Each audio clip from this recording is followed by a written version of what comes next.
نحمده ونصلي ونسلم على رسوله الكريم اما بعد فاعوذ بالله من الشيطان الرجيم بسم الله الرحمن الرحيم المرء مع من احب او كما قال عليه الصلاة والسلام صدق الله العظيم۔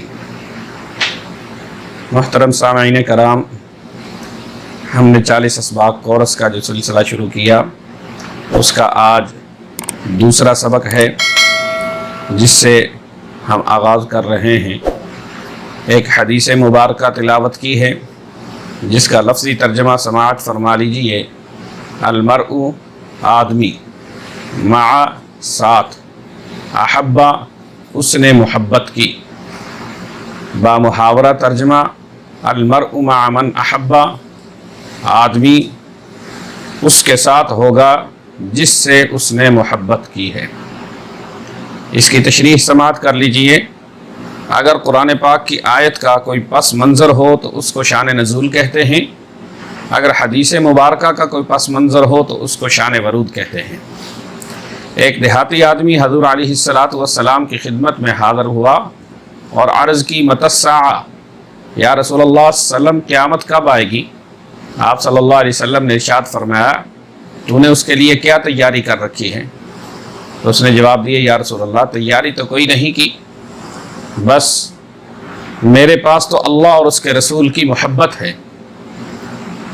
تو حضور علیہ السلام نے یہ جملہ ارشاد فرمایا، المرء مع من احبا، اور اشارہ فرمایا کہ قیامت میں آپ ہمارے ساتھ ہوں گے۔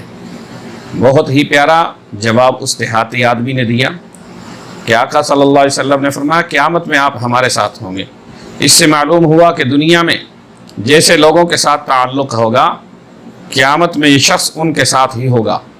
اچھے لوگوں کے ساتھ تعلق ہوا تو اچھے لوگوں کے ساتھ ہوگا، اچھے لوگوں کے ساتھ محبت کی تو اچھے لوگوں کے ساتھ ہوگا، برے لوگوں کے ساتھ تعلق ہوا، محبت ہوئی تو برے لوگوں کے ساتھ ہوگا۔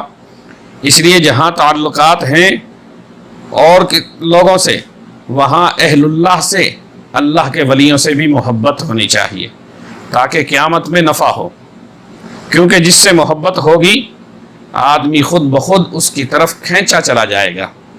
صحابہ کرام نے جیسی آپ صلی اللہ علیہ وسلم سے محبت کی ہے، لوگ دعویٰ تو کر سکتے ہیں لیکن ویسی محبت نہیں کر سکتے۔ وہ تو آپ صلی اللہ علیہ وسلم کی اداؤں کے دیوانے تھے، صرف نام کے عاشق نہیں تھے۔ ایک مرتبہ کسی گاؤں سے ایک صحابی آقا صلی اللہ علیہ وسلم کی خدمت میں حاضر ہوا۔ اس وقت آپ صلی اللہ علیہ وسلم نے گرمی کی وجہ سے گریبان کھولا ہوا تھا۔ وہاں ایک ہی مرتبہ وہ آیا، آپ صلی اللہ علیہ وسلم کو اس حالت میں دیکھا تو واپس جا کر گرمی سردی میں ہمیشہ اپنا گریبان کھلا رکھنا شروع کر دیا۔ بعد میں صحابہ کرام کی ان سے ملاقات ہوئی تو انہوں نے ان سے گریبان کھلا رکھنے کی وجہ پوچھی۔ انہوں نے جواب دیا کہ میں نے حضور علیہ السلام کو ایسے ہی دیکھا ہے۔ تو انہوں نے بتایا کہ وہ تو گرمی کی وجہ سے تھا۔ تو انہوں نے فرمایا کہ میں نے حضور علیہ السلام کو اسی حالت میں دیکھا تھا، اب میں آپ صلی اللہ علیہ وسلم کی ادا کو نہیں چھوڑ سکتا، لہذا یہ گریبان ایسا ہی کھلا رہے گا۔ یہ تھا عشق رسول، جس سے محبت ہو اس کی پھر کوئی ادا بھی نہیں چھوٹ سکتی اور نہ چھوٹنے پاتی ہے۔ محبوب کی اداؤں پہ ہی مر مٹنے کا نام محبت ہے۔ ہمیں بھی آپ صلی اللہ علیہ وسلم کی اداؤں کا ایسے ہی عاشق ہونا چاہیے۔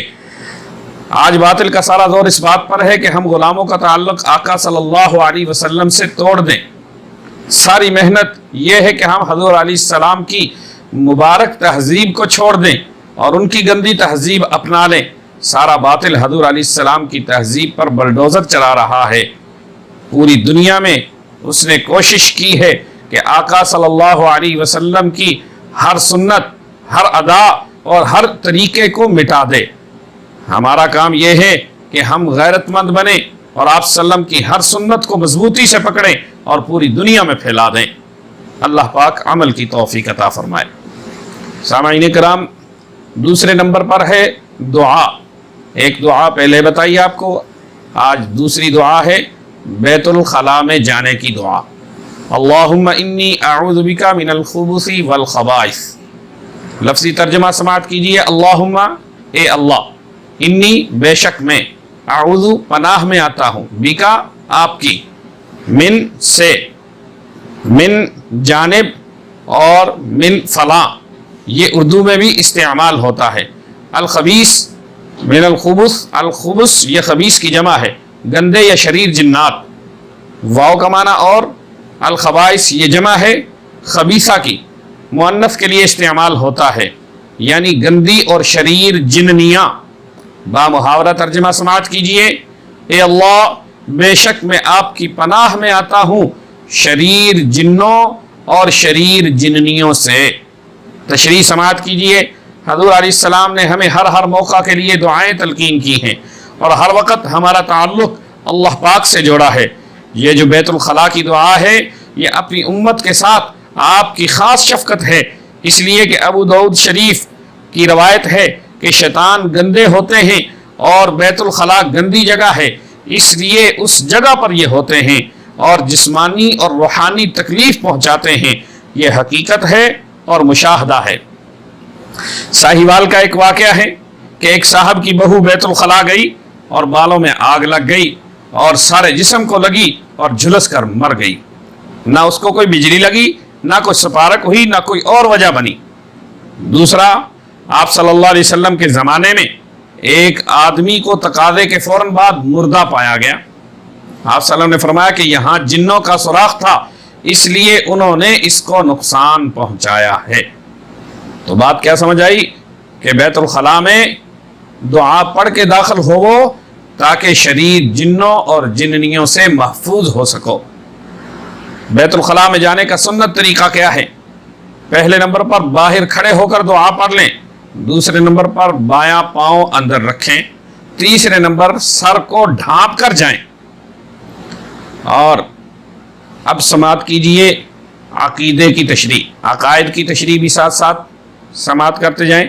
اللہ تبارک و تعالیٰ کی ذات میں کسی کو شریک ٹھہرانا, جیسے عیسائی 3 خدا مانگتے ہیں, یعنی اللہ پاک, مریم علیہ السلام اور عیسیٰ علیہ السلام مل کر ایک خدا بنتے ہیں. عیسائی لوگ کہتے ہیں کہ یہ تینوں ہستیاں ملتی ہیں تو ذات الوہیت بنتی ہے, یعنی اللہ کی ذات بنتی ہے. لہذا عیسائی اللہ کی ذات میں شرک کرتے ہیں اور اللہ کی صفات میں بھی شرک.